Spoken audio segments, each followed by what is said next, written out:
Welcome back. It's still Daybreak Africa Features team in Richard Different Studios here in NLC. Of course, I'm Ezekiel. Ogar. This morning we have Damilola Olagunju in the House of Public Affairs Analyst as we discussed Tinubu's reactions towards the Labour protest. Welcome on Daybreak Africa. A very good morning to you. It's safe to say Happy New Year. It's been a while. Of course it is. All right, Damilola.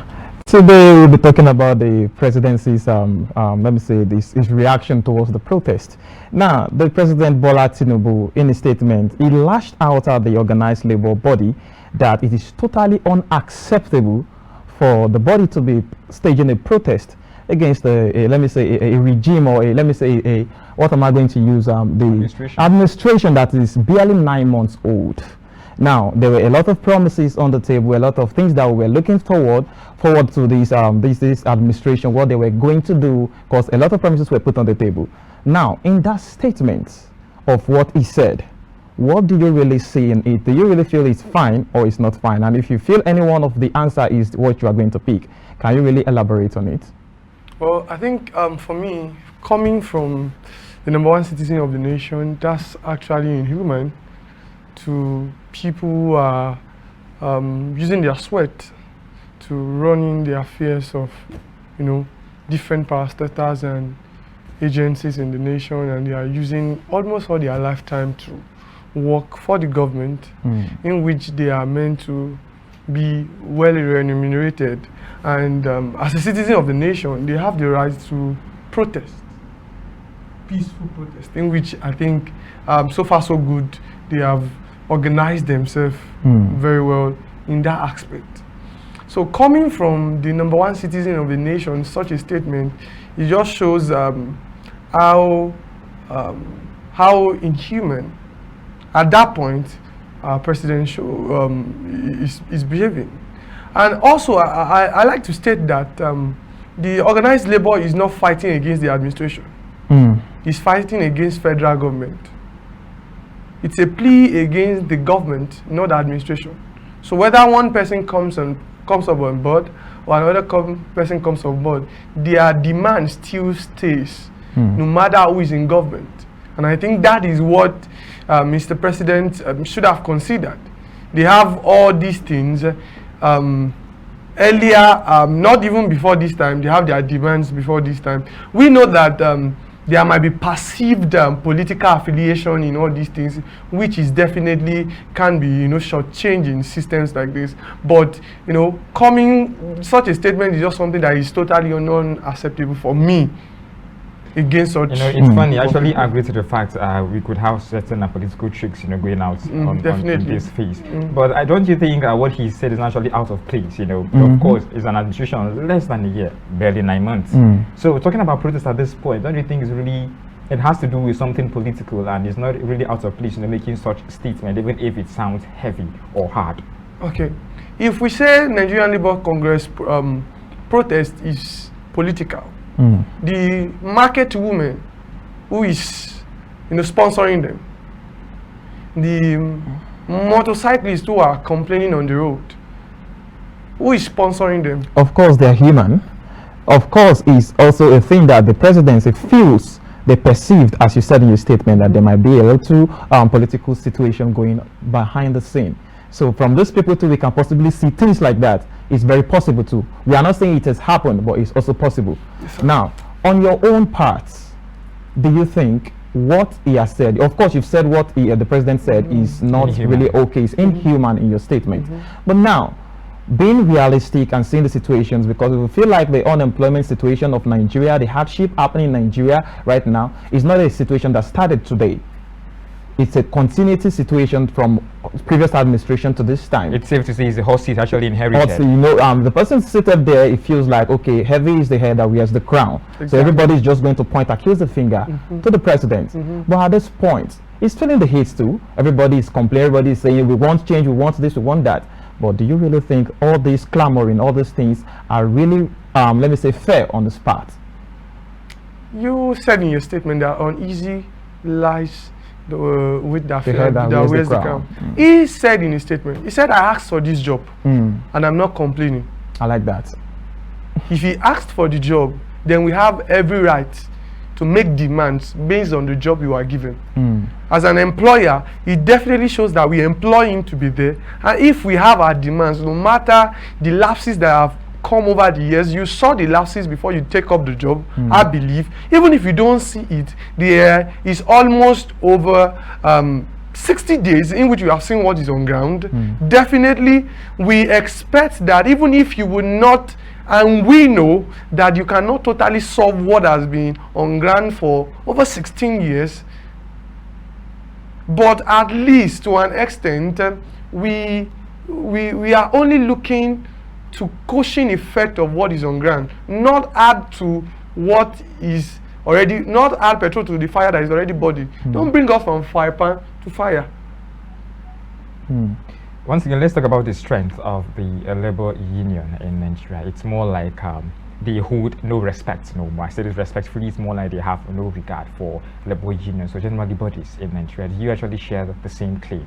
I totally share the same view. See, we cannot be fighting against a common enemy and we are in disparity. I knew, at the beginning of this administration, I told some of my friends, I said, you see, if there's any administration that will know how best to deal with any labor body or any union, so to say, this is the administration that will deal perfectly with them. Over time, in few months of the administration, they have, dealt with them with court injunctions.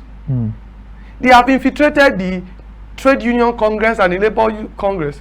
So what is organizing labor when the Trade Union and the Nigerian Labor Congress are not, are not signed? I'll cite an example. Few years back, you agree with me, when you hear ASU is going on strike or ASU is on strike, you will feel the weight, even if you are not a student of the university then. But, something along the way happened that there was inner issue, some broke out, called themselves Konasu, then there is ASU that you will see in the university, a department will be having lecture, others will say they are on strike. That time, ASU lost its ground.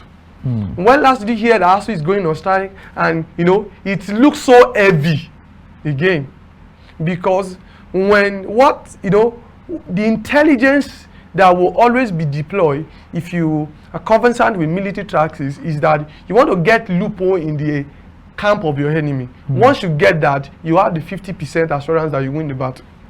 Now, if we are going to look at situations, firstly, the presidency, the seat there is a call to service. You made a statement earlier that we employ them, so we can tell them this is how we want the job to be done. Exactly. Of course, it's something similar to that, but it might be a different ballgame because you are going to a government, there is debt on the ground, there are a lot of things that you have to deal with. We have insecurity issues, we have a lot of things really coming together to cause this hardship. Now, you also made a statement that we can perceive some hanky-panky going on, which might be political. Yes. Now, looking at this, you also made a statement this earlier that they have infiltrated the body. Exactly. Now, for something to have happened to you, must have allowed it. Now, on the part of ASU, the Labour Congress, where do you think they went wrong, that they lost the respect they are supposed to be given and be accorded from the federal government that is causing them issues now that even the common man on the street don't even have trust in them anymore? It all started from the last general election when it is obvious, maybe beyond reasonable doubt, that the Labour Congress is throwing their weight against a political candidate. See, I believe Labour Congress is a whole body with people of different political views and affiliation. It is actually going against their right as a citizen to, all in the name of the body. And when you are saying the body, it consists of everyone who is affiliated or who is, committed to that body. So saying you are throwing, a weight behind a particular, contestant of the seat, we should know that it's a looming danger. But I want to really get facts straight. All right. He said it was obvious. I don't really know if it was obvious. Do you have your fact to support that? Well, you see, in the general election, last general election, we have three major contenders of the race. We have the APC, the PDP, and the Labour Congress. Going by history, Labour Congress Labour Party is almost an affiliation of Labour Congress. So we just think by name we should feel that they are affiliated. By the reactions of the president of the Nigerian Labour Congress, Joe Ajero, it shows then certain things that he was doing. Certain of his reaction. You can actually judge a person's reactions as more like the son of the body. Exactly. He's an individual. So his perspective is actually, he's within his right to actually go out and support a political party, but not exactly making it seem as if, but the fact that he has a particular political party simply means the entire body is actually in support. So it doesn't really make sense. I'll bring it from where we started from. When we say the federal government, is it only the president that is the federal government? No. That means he's just, though he might have his personal reasons or personal conviction about certain things, but I believe so strongly that when you are in a position of leadership, there are times where you will shift ground so as not to implicate yourself or put the general populace in problem. I think that is where the issue of leadership comes in, especially when it comes to political issue in this our nation and bodies. You should know definitely that you are fighting for millions of people who are, who will be present when you are there. Some will be coming in when you are not there, because definitely history will be made reference to. So if I'm doing something as a leader of a body who is fighting for millions of people, it should be a consciousness I carry that though I might have my personal reasons, but there are times that I need to shed this thing off for the sake of millions of people I'm leading. And I think that is where I would say that Mr. President, did what is not, what I call inhuman. If he had let go of his, the so-called passive political issues that might be on ground, that it is, we know, general election is gone, let us forge ahead. Definitely, I believe such statement wouldn't have come from his mouth. I don't know if I'm actually the one wrongly implying from your statements so far. Is it more like the government is intentionally infringing and causing disparity in these bodies so as to gain grounds, or is it more like the body themselves are actually just not in unity? It's a two-way thing, but I'll go with the fact that, you see, if you want to kill the enemy,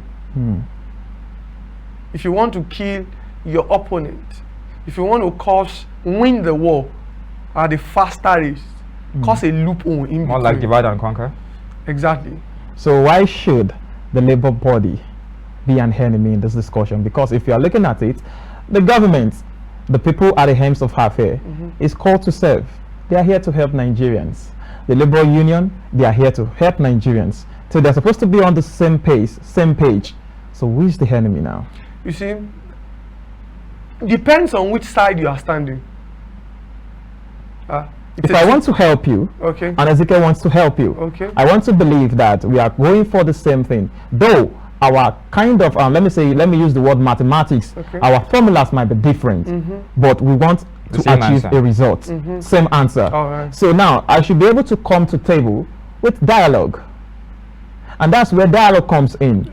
Now, there should be dialogue between me and Ezekiel. Okay, this is how I want to help, and we'll look at situations by ourselves. Now, looking at it, 14 days ultimatum was given to the federal government by the Labour body that, okay, do this, do this. But I remember October 2nd, 2023, situations like this came up, the letter was out, and they made some agreements, some things, but it has not been implemented.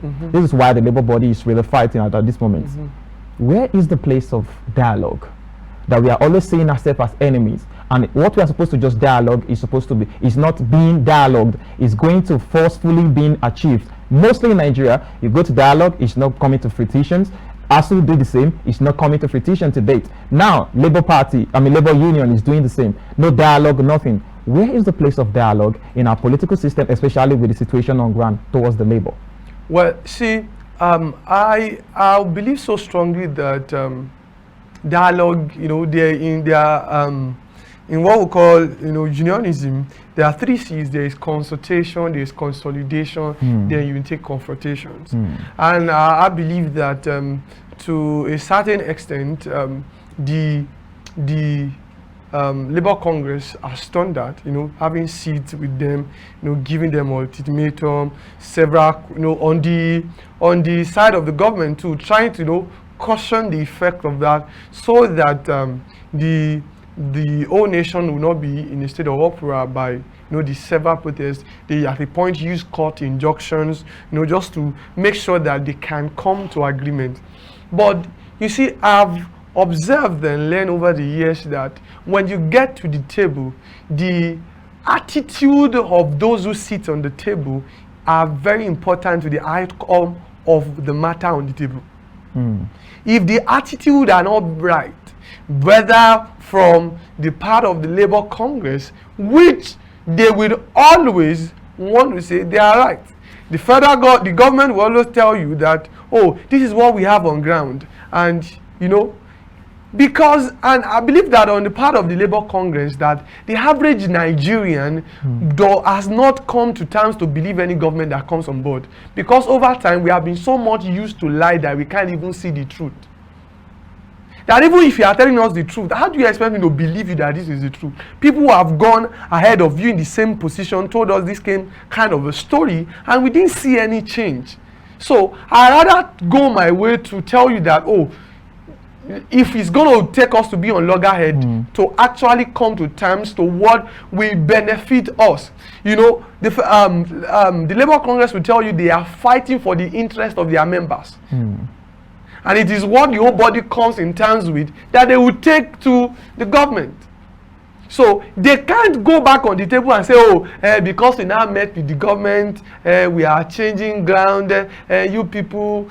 And definitely, since it's a body, anything can happen. They can bring another set of people on board and return to, to the same place where we started from. So I believe so strongly that one of the things is, I think for any dialogue to come into place, one person needs to shift ground. But at this point, I really understand your standpoint on this whole discussion.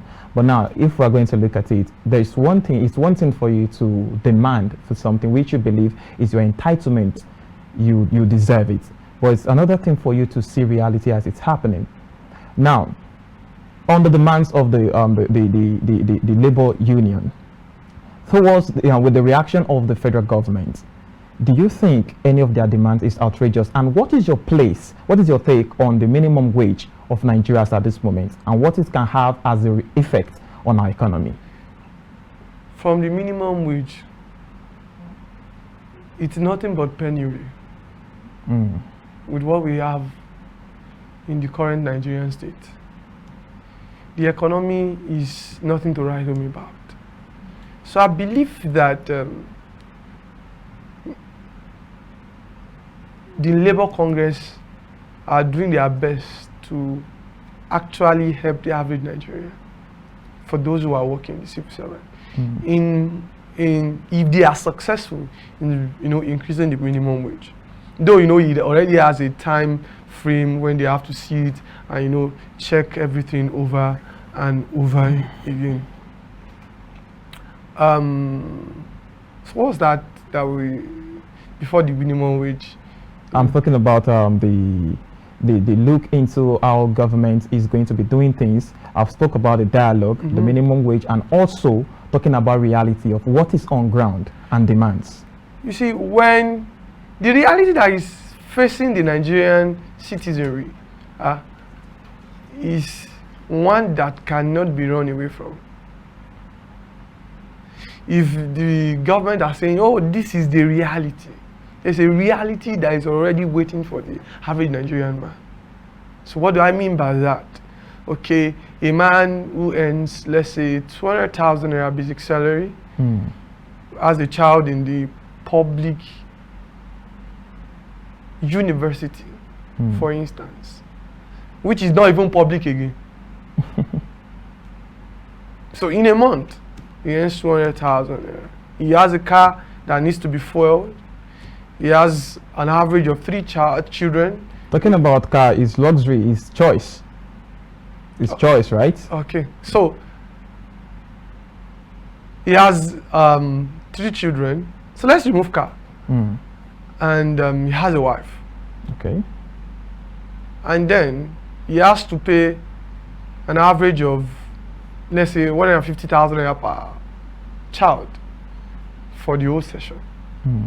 In a journey of about 3 months. And that's like 450,000 naira. He has to buy food, which is more than necessary. I'm very sure that if you have been to market of recent, if you take money to the market, what you take home is nothing compared to the money you spend. So in other words, you are saying we don't not get value for our money. For what? In fact, we are not really getting value for the money. It's really, really low to what we compare to. All right. Sorry, I'm not really going to cut you short, but I have to. At this moment, we have to go for a very short break, and when we come back, you'll continue with what you're saying. All right, we'll be going for a very short break now. I'll be back. Welcome back. Of course, it's the Daybreak Africa, and we were talking about the presidency's reactions towards the organized labor bodies for protest towards the ongoing situation of the hardship in Nigeria. And we have a guest in the building that was talking about something before we went on the break. Please continue what you were saying. So from where I stopped, if what I'm getting working for, the whole month, and I can't cater for my immediate family. So what is the essence of my working? Don't forget, I'm going to spend like an average of, let's say, 8 to 10 hours, depending on. Now the question there is straightforward. We have issues in the country concerning our economy. As at this moment, we both understand that we all in this room, as at this moment, understand that we consume more than what we do produce, and that is really telling on our economy. Our economy as at this moment has been dollarized. We do understand that. As at this moment, Nigeria is languishing in a lot of debts. We do understand that. These are the reality that is staring us in the face, and I feel like these are one of the reasons that the federal government is giving to the labor unit of Labor Congress. That is why I'm also asking you, do you think their demands are outrageous, looking at the realities that we do have on ground? The demands aren't outrageous because grant can be shifted. They can be adjustment that can be made on both sides until we'll come out of this particular realities that are facing us. Then we will come to what we'll have on ground. And that's why I talked about attitude of people who are on the table at the first instance. If we can both have, come to a conclusion, and we will both stand by what we agreed on. Okay, let's look at so period of time. This is what we're working towards.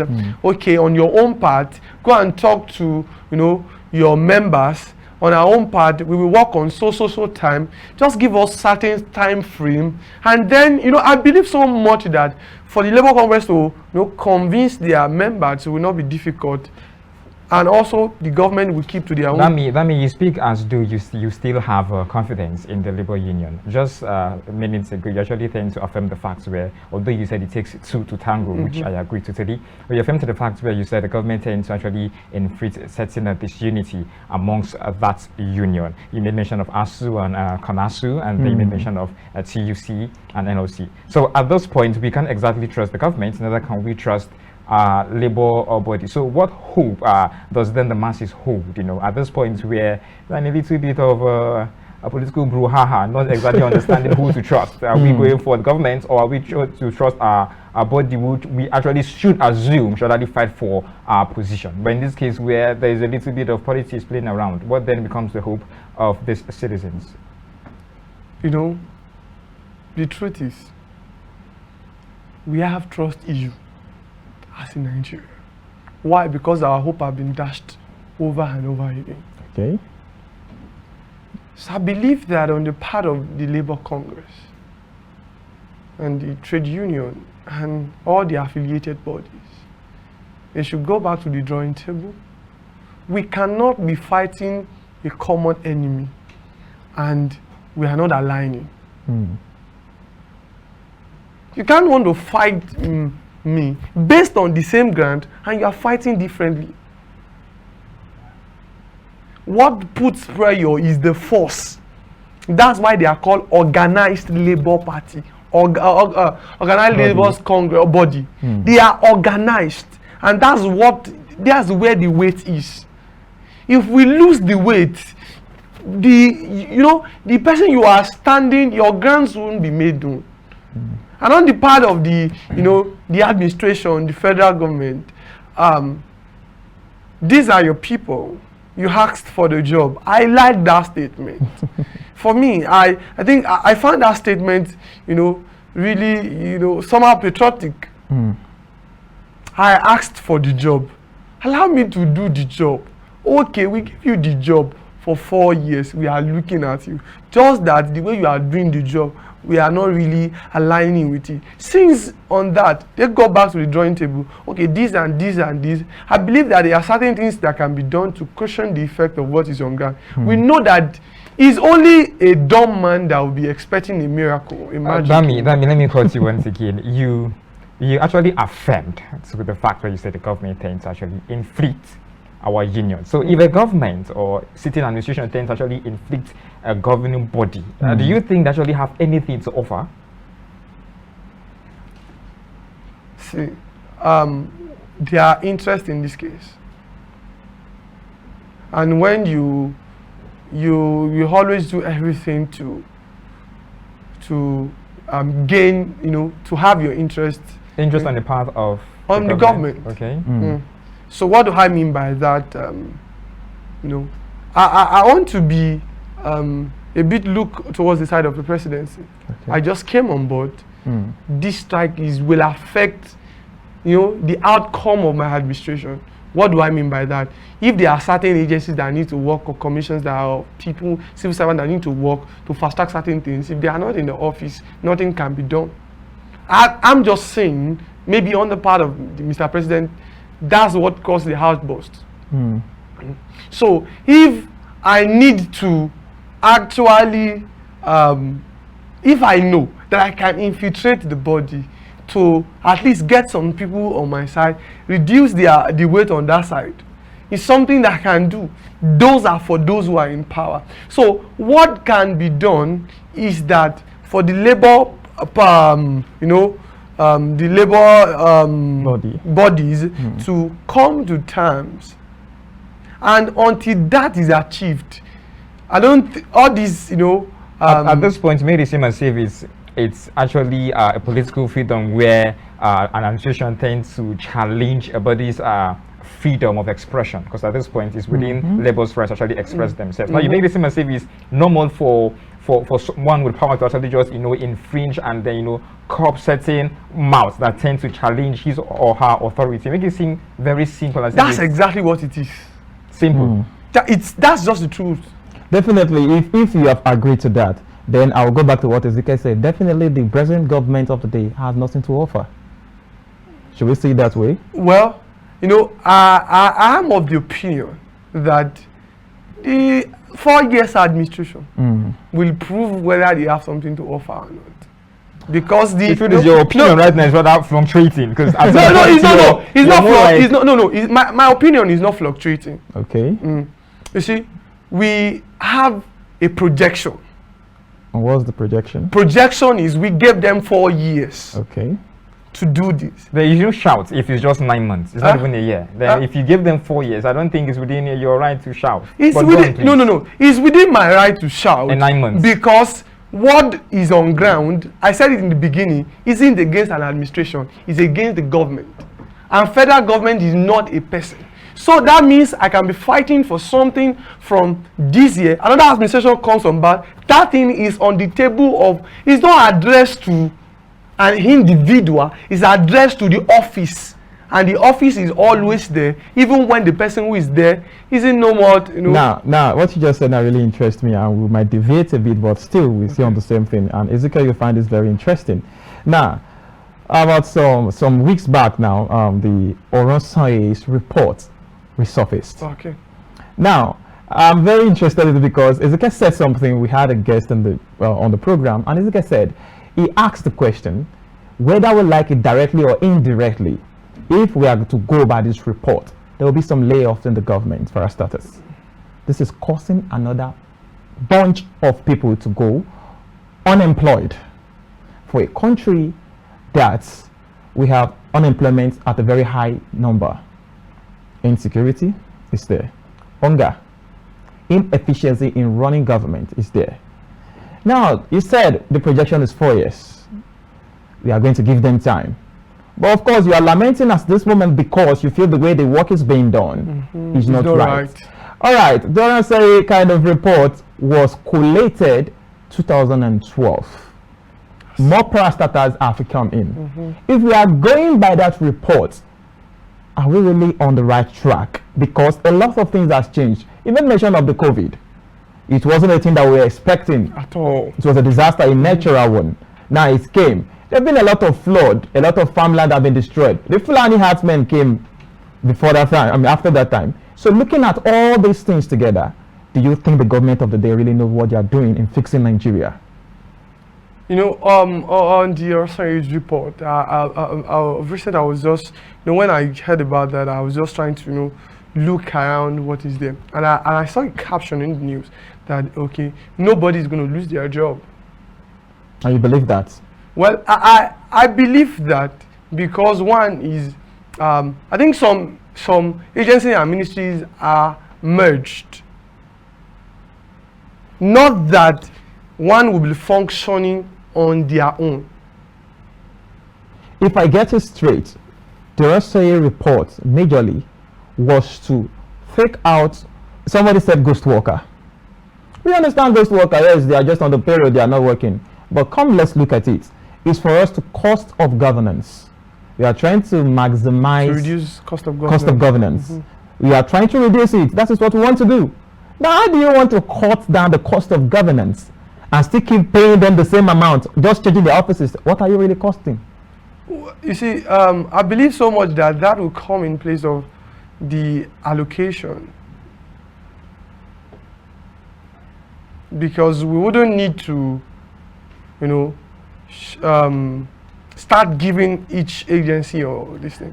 We will have a whole thing disbursed to them, then they can be shared. Not that, you know, I believe that there's the merger will bring some sort of cut of cost, so to say. There are certain things that can be shared within the commission, you know, the different agencies that were merged and also. Because looking at all these things, I believe so much that certain ones can still function under each other. Now, I want to ask you, you're a Nigerian, of course. You've been reading through what government have been doing for the past 16 years.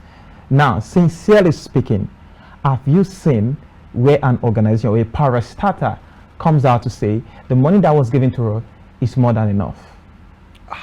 That I've not seen. Now, maybe when I grow older. Okay, now for the fact that I've never seen, I and Ezekiel combinedly, while we were staying separately in different parastatal, I was consuming 20,000 naira and he was consuming 30,000 naira. Now you want to cost governance. You said my workers that are working for me that I'm paying with that 20,000 naira, you're not going to sack them. You're just going to come in the place of allocation, right? Allocation, if you say allocation, where's the salary coming from? Now I'm merging with Ezekiel. because you want to cost governor, but you are not sacking my workers and you are not sacking his workers, but you want us to work with 30,000 naira, taking away my 20,000. Do you think you are going to get efficiency in such work? Well, I believe so much that we can get efficiency. And what do I mean by this is that by that certain appointment, not civil servant, can be cut short. And unless we are only denying the fact that this is a major case that takes away the junk of our allocations. Let's talk about, don't you think the manner at which the government tends to follow situations concerning civil servants is rather questionable? Now we have NLC, I wouldn't say to use at this point, NLC really vouching, going for payments of workers, increments in minimum wage and other basic needs for their workers. Nothing beyond ordinary, if you ask me. Just the basic needs. We are quite in a crisis, food crisis, security, and all that. So it's only intelligent, brilliant person actually come out and say, okay, I think our welfare needs to be improved at some point. It's very logical. Now, but you see where the government tried to, as much as possible, try to downplay things as this. Now, the government went further to actually make certain promises, talking about vehicles, talking about dishing out grains lately. I don't know if people have seen the vehicle or seen the grains, but personally, I haven't seen any. For me, that line of that promise is something that we know that is not. It can be instant. I'm headed towards something. Now, from the point where the government tends to, take away subsidy and all that, the middle of the promises in order to cushion the effects of whatever subsidy removal is going to bring, which is beautiful. But I notice when it comes to civil servants, they tend to, take extra measure in ensuring that the cost and the cost of governance is really shot into the barest minimum. But when it comes to certain political holders, I still tend to wonder what happens to their allowances, what happens to their salaries. The exuberance fees being splashed from their vehicles. What happens to the national budget? What happens to the presidential budget? What happens to the ASO finance budget? Things as these are more like the most important thing the government should actually pay attention to. But when it comes to civil servants, they tend to be rather stem. I'm trying to use the mind word as possible. They tend to be rather stem on ensuring civil servants tighten their belt, whereas their belt upstairs is rather loosened. Very loosened. You see, most times we should take a cognizance of our choice of words. What do you call them?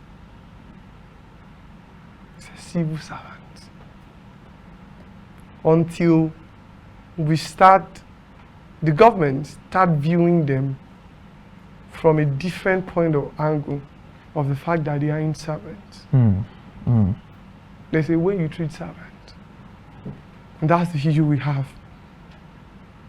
in the Nigerian system. All right. This I don't think our name matters right now. I think at this point, the word servant is a very big one. But right now, we're really out of time. So as Nigerians, we are still clinging to hope. And for that reason, in just 30 seconds, what is your word of hope to the general masses, especially people watching you and they're still feeling like something can still come out for this government?